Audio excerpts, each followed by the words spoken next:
बंद कर देंगे। ठीक है, अब आगे देखते हैं हम लोग। सबको दिख रहा है ये बोर्ड, लिखा हुआ चीज दिख रहा है? ओके, पूछते हैं आयुष, आयुष शर्मा, यस सर। दिख रहा है बेटा? Yes sir. हाँ सर। क्लियर दिख रहा है दीपांजलि? Yes sir. देवी, देवी, देवी दिख रहा है कि नहीं? हाँ, यस यस सर, दिख रहा है। गुड। इशिका, यस सर, दिख रहा है। प्रीति, दिख रहा है तुमको? यस सर, दिख रहा है। राघवेंद्र दिख रहा है? Yes sir. सिद्धार्थ, ब्लर है। चलो, good morning to all of you once again. अब इसके बाद हम लोग आते हैं प्रॉपर्टी पे। प्रॉपर्टी हमने कल बताई थी पहली वाली, कि फर्स्ट प्रॉपर्टी है कॉलिगेटिव प्रॉपर्टी।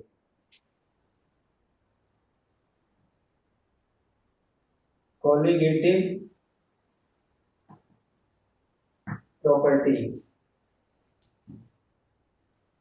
Colligative property.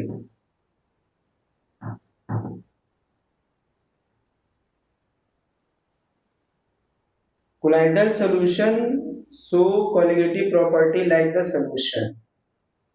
कभी कभी क्वेश्चन पूछ देता है कि why do colloidal solution show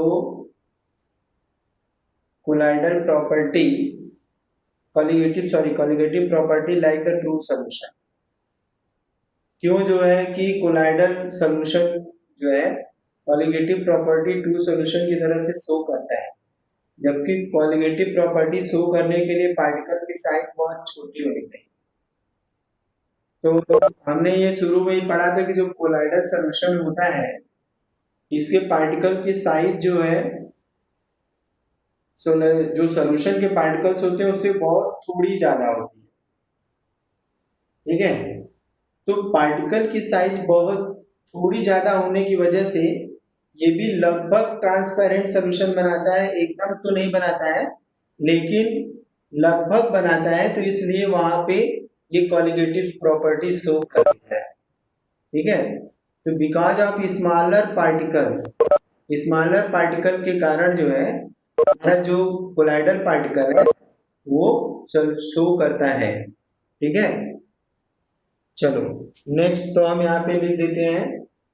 और अगर हम सस्पेंशन देखें तो सस्पेंशन कॉलिगेटिव प्रॉपर्टी नहीं शो करेगा, क्योंकि उसके पार्टिकल की साइज बहुत बड़ी है और वो नीचे जाकर के बैठ जाएगा। आई बात समझे? तो कहीं भी रीजन एसर्शन के क्वेश्चन अगर आते हैं तो उस कंडीशन में ये पूछा जा सकता है कि कोलाइडल पार्टिकल, ये कोलाइडल सॉल्यूशन जो होते हैं वो कॉलिगेटिव प्रॉपर्टी क्यों शो करते हैं। तो उसमें अब रीजन हो सकता है दिया जाए कि कोलाइडल पार्टिकल्स की जो साइज होती है वो ट्रू सॉल्यूशन के पार्टिकल से बहुत थोड़ी बड़ी होती है। ठीक है, जिसकी वजह से वो नियरली होमोजेनियस सॉल्यूशन बनाते हैं और इसी वजह से वो कॉलिगेटिव प्रॉपर्टी शो करते हैं। ठीक है, तो यहाँ पे हम लिख देते हैं कि colloidal solve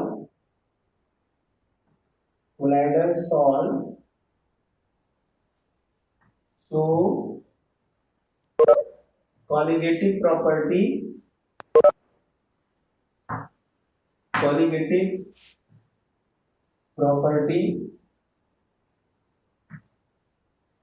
properties like true solution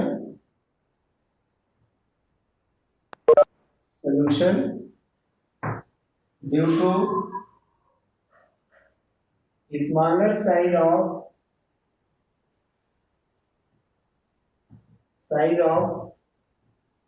dispersed phase particles। ठीक है, ये डिस्पर्स फेज पार्टिकल की साइज स्मॉल होती है इसलिए ये शो करते हैं, लेकिन अगर जैसे जैसे साइज बड़ी होती जाएगी वो सस्पेंड होते जाएंगे तब कॉलिगेटिव प्रॉपर्टी खत्म हो जाएगी। स्मॉलर पार्टिकल के ही जो सॉल्यूट होंगे वही जो है कि कोलाइडल वही कॉलिगेटिव प्रॉपर्टी शो करेंगे। नेक्स्ट हमारा है टिंडल इफेक्ट। इसको स्क्रीनशॉट ले लो, ठीक है। बोर्ड को अब हम दो पार्ट में डिवाइड कर देते हैं। हो गया, स्क्रीनशॉट हो गया होगा। चलो नेक्स्ट हम क्वालिटेटिव प्रॉपर्टी पे आते हैं, टिंडल इफेक्ट। तो हम यहाँ पे लिखते हैं टिंडल इफेक्ट, ये सेकेंड हमारा है टिंडल इफेक्ट, ठीक है। टिंडल इफेक्ट, टिंडल इफेक्ट क्या होता है कि जब हम सॉल्यूशन को, कोई भी कोलाइडल सॉल्यूशन है, सपोज ये कोलाइडल सॉल्यूशन है, यहाँ पे ये पूरा कोलाइडल सॉल्यूशन बना हुआ है, ये कोलाइडल सॉल्व है, कोलाइडल सॉल्व, ठीक है। यहाँ पे अगर हम एक माइक्रोस्कोप लगा करके देखें यहाँ पे,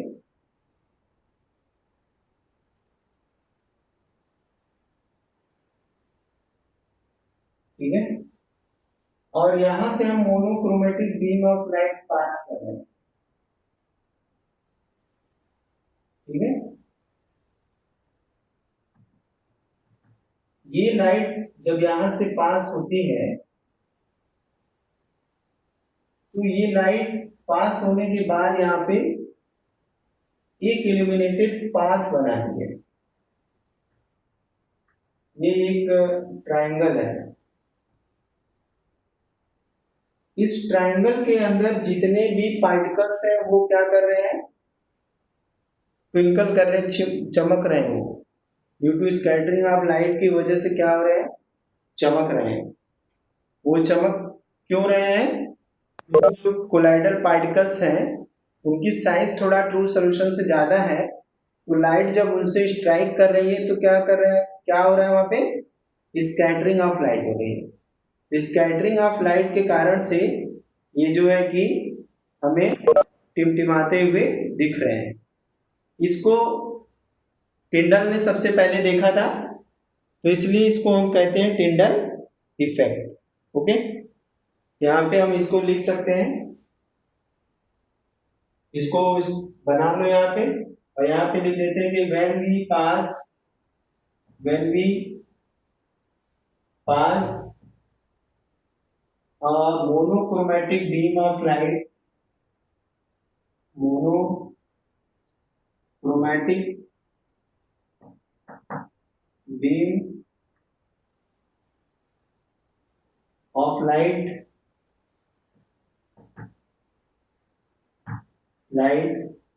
through the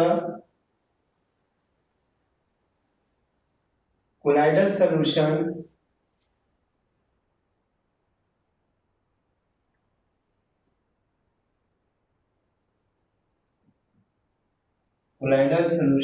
या solve,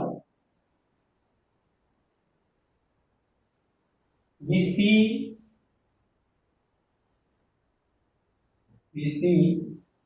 illuminated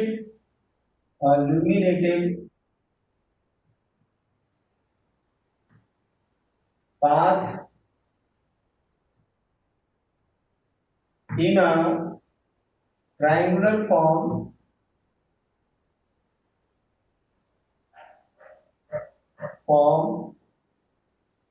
which is known as Tyndall cone,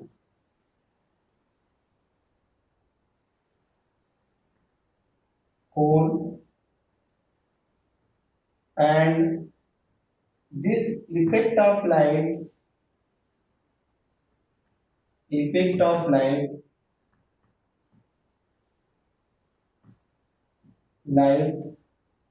is known as Tyndall effect.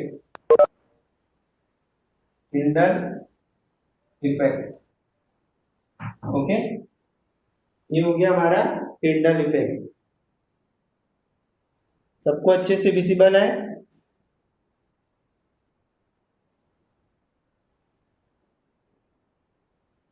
अब कोई आ नहीं पाएगा क्लास में, लेट हो गया है तो लेट हो गया। 15 हो गया, 10, 11, 15। घर में होकर के टाइम से अगर क्लास में नहीं हो सकते हैं तो कैसे काम चलेगा? 2 पार्टिसिपेंट हैं, कौन कौन है ये जरा? आरती कुमारी, बृहद कुमार,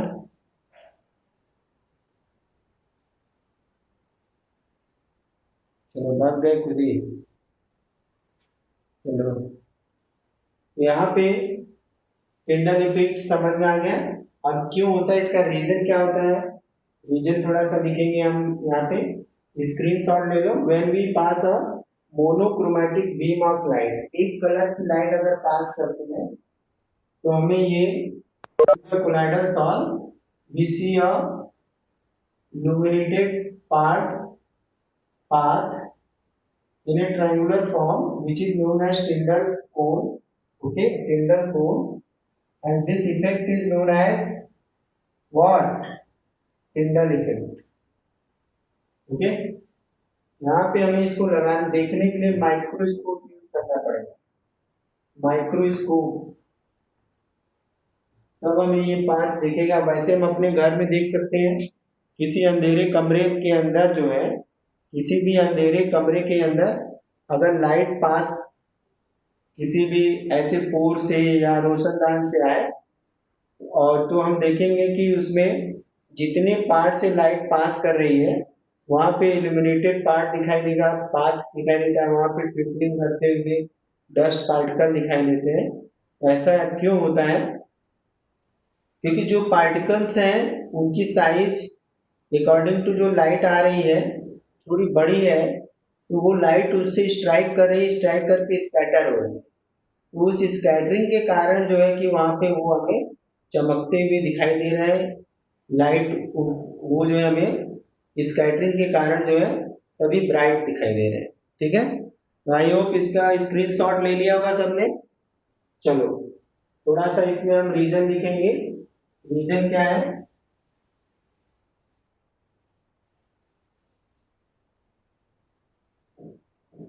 ठीक है, this effect is due to this effect is due to scattering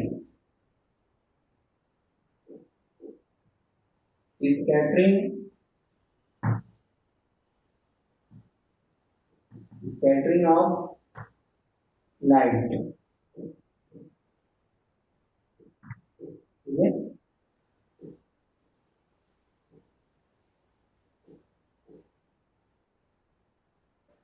यहाँ पे हम लोग यहाँ पे टिंडल इफेक्ट के लिए कंडीशन क्या है? टिंडल इफेक्ट के लिए कंडीशन ये है कि एक तो पहला कंडीशन यहाँ पे आंसर अगर हम देखेंगे, आंसर इसका आंसर तो पहला पॉइंट है कि size of particle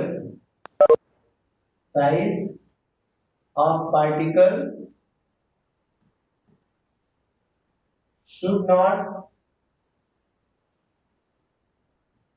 be much smaller like particles of true solution।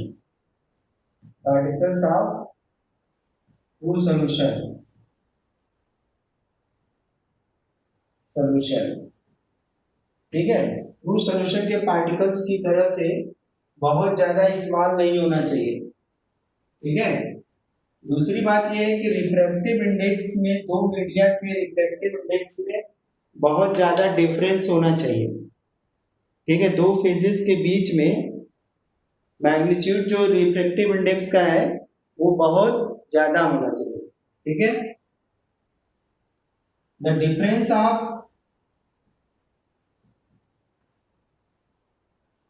Difference of refractive index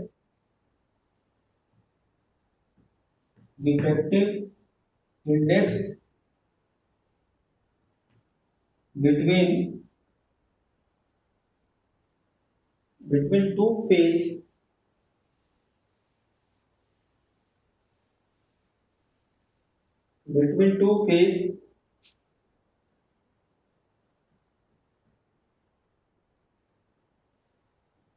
should be greater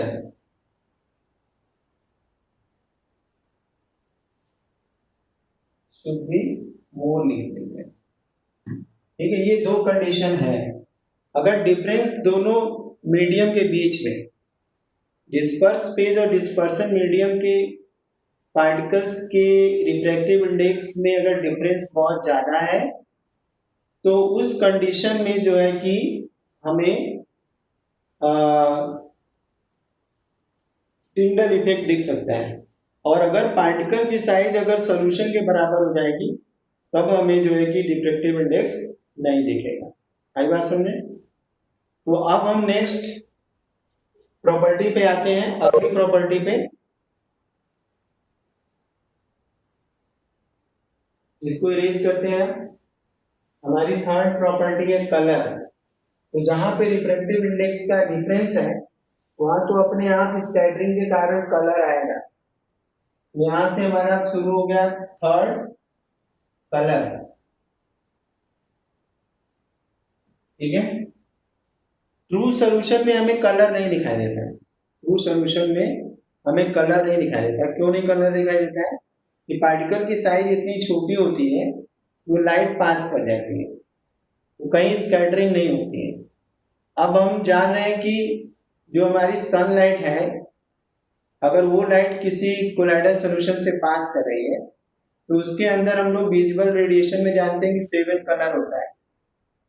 अब उस हिसाब से जब सॉल्यूशन के अंदर लाइट जा रही है तो अब पार्टिकल की साइज के ऊपर डिपेंड करता है कि पार्टिकल की साइज कितनी है। तो वो पार्टिकल के साइज के हिसाब से वो उस वेवलेंथ की लाइट उससे टकराएगी और वो पर्टिकुलर कलर हमें दिखाई देता है।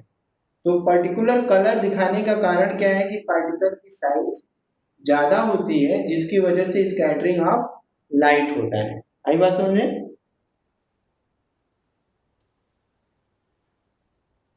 तो कलर ऑफ, तो यहाँ पे बस एक लाइन लिखेंगे, the colour of colloidals are, colour of colloidals are sol depends upon the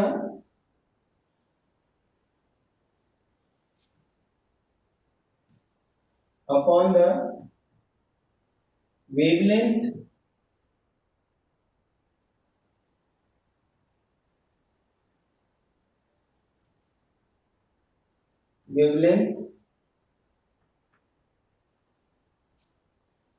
of light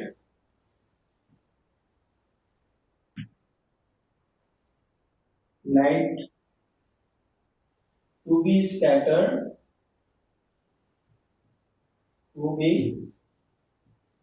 scattered and the size of dispersed phase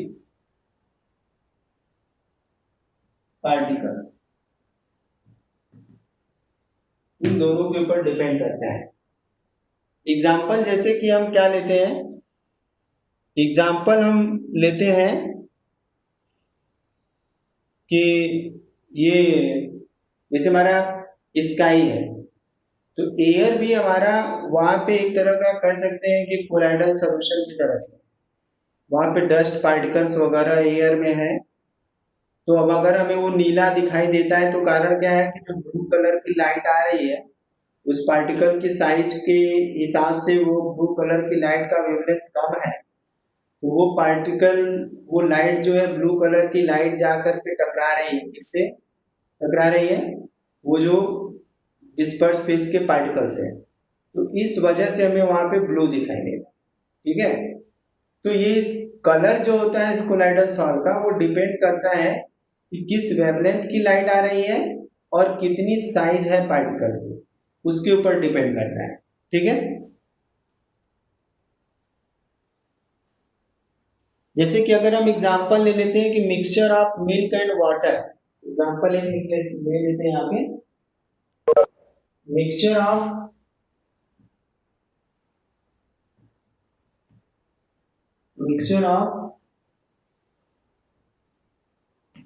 milk and water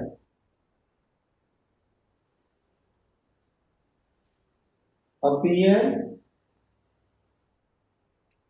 red appear red when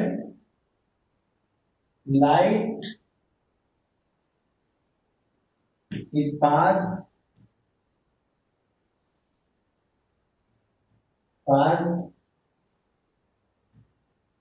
through this mixture।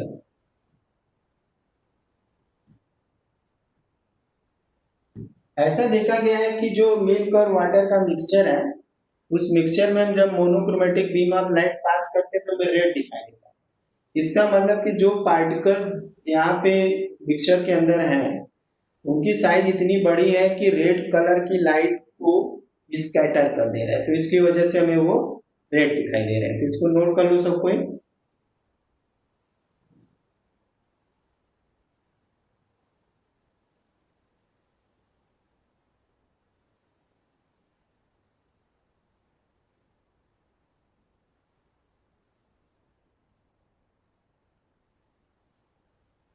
और भी example ले लेते हैं जो gold solve होता है, और example gold solve. Example एक और ले लेते हैं, पहला एग्जांपल हो गया। दूसरा example gold solve means finest, एकदम फाइन गोल्ड सॉल्व हो, finest gold solve appear red and color changes with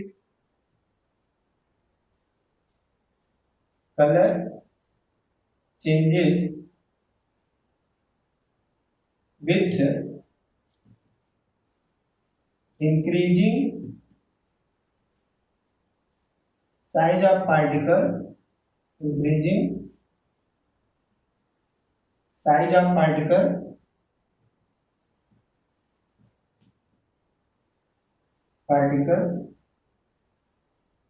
okay, size of particles. इसको स्क्रीनशॉट ले लिया है इस साइड में। इधर सबको समझ आ गया है कि जो कलर ऑफ कोलाइडल सॉल्व होता है वो डिपेंड करता है कि वेवलेंथ ऑफ लाइट जो स्कैटर्ड होने वाली है, जो साइज ऑफ विस्कस पार्टिकल है उसके ऊपर। मिल्क के मिक्सचर में हम देखते हैं कि वाटर और मिल्क का जो मिक्सचर होता है जब लाइट पास करते हैं तो वो हमें रेड दिखाई देता है। इसका मतलब है रेड के लिए जो पार्टिकल की साइज है वो बड़ी है और स्कैटर हो जा रहा है रेड। ठीक है, दूसरा यहाँ पे हमारा आता है कि अगर गोल्ड सॉल्व एकदम फाइनेस्ट है, मतलब उसका कहने का मतलब कि 1 नैनोमीटर के आसपास उसकी साइज है, तो उस कंडीशन में वो रेड दिखेगा। और जैसे जैसे हम साइज बढ़ाएंगे तो पर्पल होगा, फिर ब्लू होगा, फाइनली क्या हो जाता है, इट चेंजेस फ्रॉम, यहाँ पे लिखते हैं इस साइड में, इधर सबने नोट कर लिया होगा,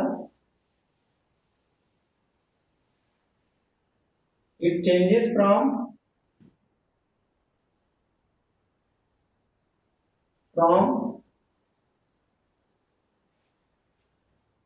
red to purple,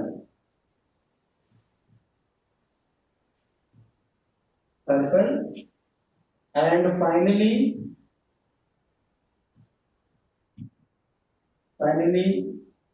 change into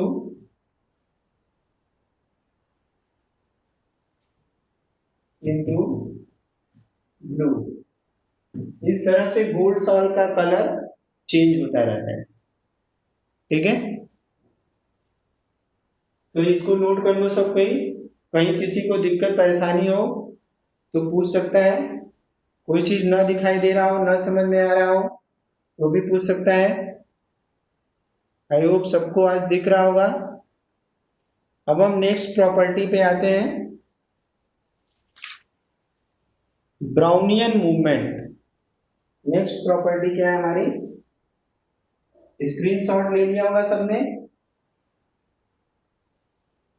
okay, अगर कोई स्क्रीनशॉट ना लिया रहे तो अपना हैंड रेज किया करे शांति से, फिर हम उसको जो है स्क्रीनशॉट लेने का पूरा मौका देंगे। नेक्स्ट हमारा प्रॉपर्टी है फोर्थ, आई थिंक है ये ब्राउनियन ब्राउनियन मूवमेंट।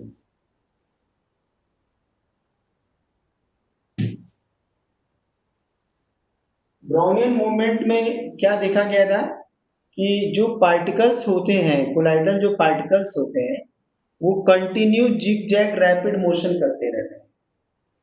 और रैपिड मोशन करने की वजह से ये जो पार्टिकल, सपोज ये पार्टिकल्स इस सॉल्यूशन के अंदर है, सपोज ये सब पार्टिकल्स हैं, अब ये पार्टिकल यहाँ से मूव किया, आगे गया, तो जो आगे के पार्टिकल इससे टकराया, फिर इधर भागा, फिर इससे टकराया, इधर भागा, इससे टकराया, इधर भागा, फिर ऐसे भागा। ठीक है, ये क्या है कि कंटिन्यू जो है टकराते रहेंगे और मोशन करते रहेंगे। तो इस तरह का जो जिगजैग मोशन है उसको रॉबर्ट ब्राउन ने सबसे पहले ऑब्जर्व किया था, इसलिए इसको हम ये random rapid motion, zigzag motion को हम कहते हैं ब्राउनियन मोशन। ब्राउनियन मोशन के कारण क्या है, उसका कारण है कि जो ये कंटिन्यूअस मोशन करना और एक दूसरे से बम्बार्ड करना, कोलाइड करना, ये मॉलिक्यूल डिस्पर्स फेज के मॉलिक्यूल आपस में टकराते रहते हैं, तो टकराने की वजह से वो जिगजैग मोशन करते रहते हैं। इसको भी हम लोग monochromatic beam of light pass करके या अंधेरे कमरे में लाइट पास करके देख सकते हैं कि पार्टिकल ऊपर नीचे इधर उधर मोशन करते रहते हैं। ठीक है, तो हम यहाँ पे ये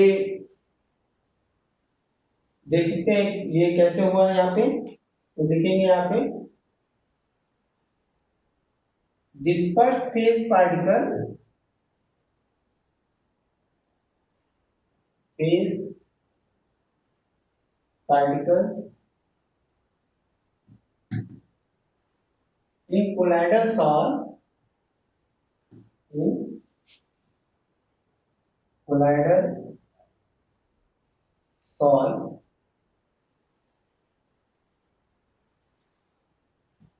to zigzag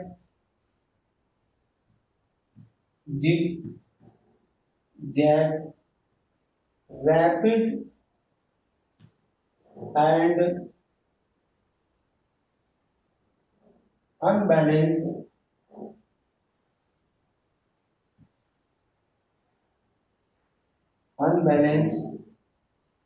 motion which was first observed by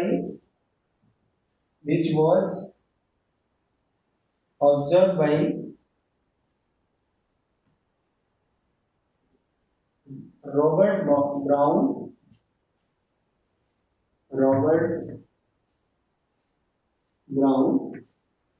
therefore it is called, therefore it is known as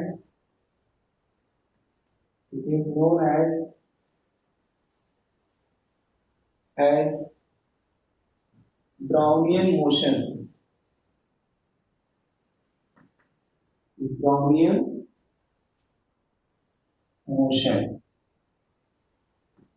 okay, तो इसको हम ब्राउनियन मोशन कहते हैं। अब इसका रीजन जानेंगे कि क्यों ब्राउनियन मोशन होता है, इसको नोट कर लीजिए सब कोई, स्क्रीनशॉट वगैरह ले लो।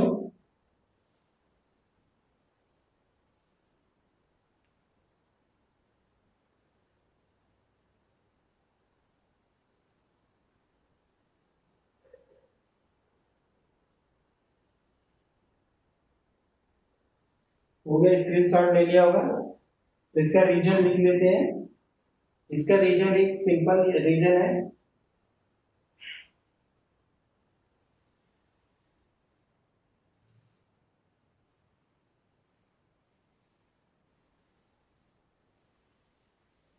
यहाँ पे Brown, this movement is due to this movement is due to unbalanced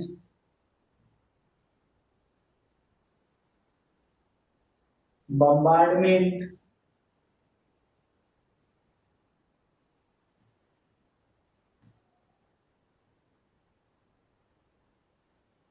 of particles of dispersed phase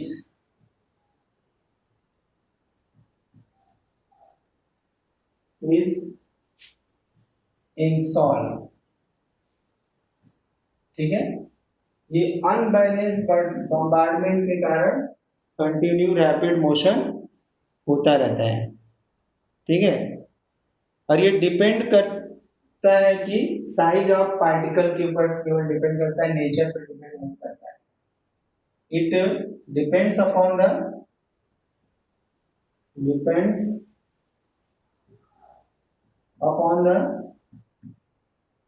size of particles but not on the nature of particle। Nature of particles, nature of particles के ऊपर depend नहीं करता है। ठीक है, तो आज के लिए इतना हम लोगों ने देख लिया है। 4 प्रॉपर्टीज हो गई।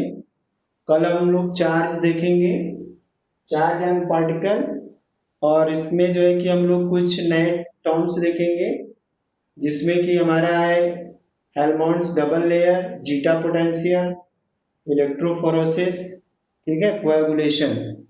इतने हमारे टॉपिक अब बचे हुए हैं। तो आज के लिए इतना ही। कल फिर इसके आगे हम लोग मिलेंगे।